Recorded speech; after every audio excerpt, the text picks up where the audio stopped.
Good afternoon, Cross Timbers. Today is Wednesday, July 5th, 2017, and I am Quanecia Fraser. Today's stories include the ribbon-cutting ceremony of Delta Zeta sorority and the new system that is powering Tarleton's Higher Texan. These stories and more coming up next on Texan TV.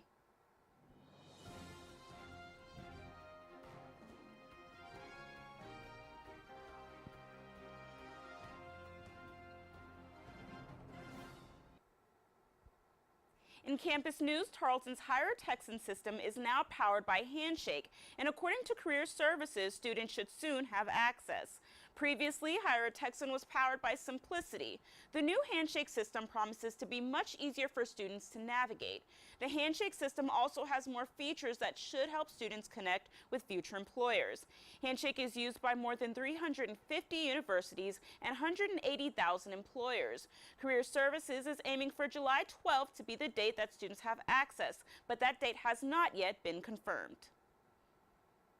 In local news, the Delta Zeta sorority at Tarleton State University will be welcomed into the Stephenville Chamber of Commerce tomorrow with an official ribbon-cutting ceremony. Delta Zeta is a social sorority with ideals based on academics, leadership development, and sincere and lasting friendships. They strive to uphold their core values through sisterhood and philanthropy.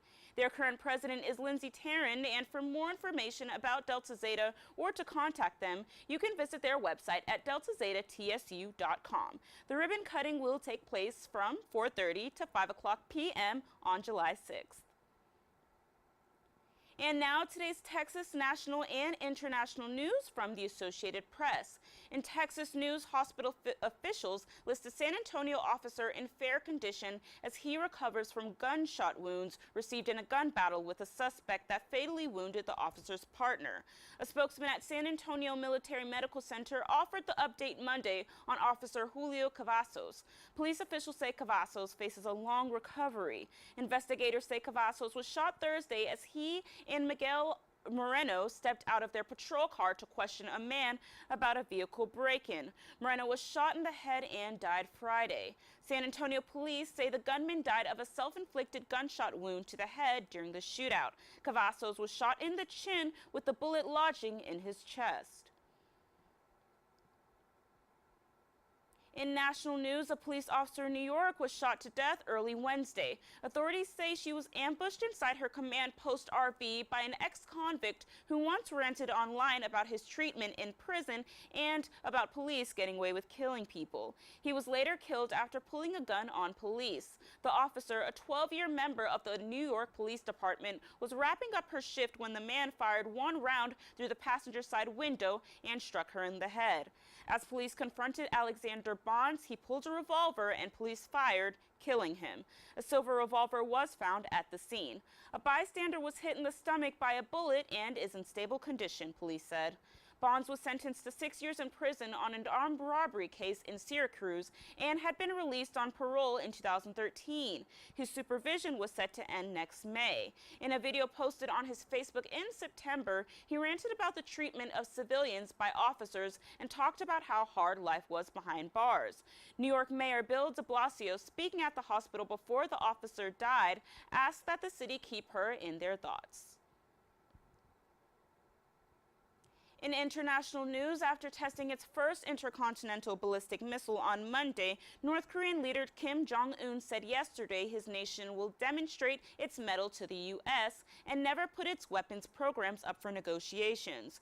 North Korea will continue to conduct more weapons tests until they are able to strike anywhere in the U.S. The missile launch was a direct rebuke to U.S. President Donald Trump's post on Twitter that said such a test won't happen. North Korea was pleased to receive test results yesterday as Americans celebrated Independence Day. A North Korea expert at a South Korean university said he thinks North Korea won't stop its nuclear drive until it feels that it has reached the level that it wants to reach, and that he doesn't know when North Korea can reach that level, but he would say it is imminent.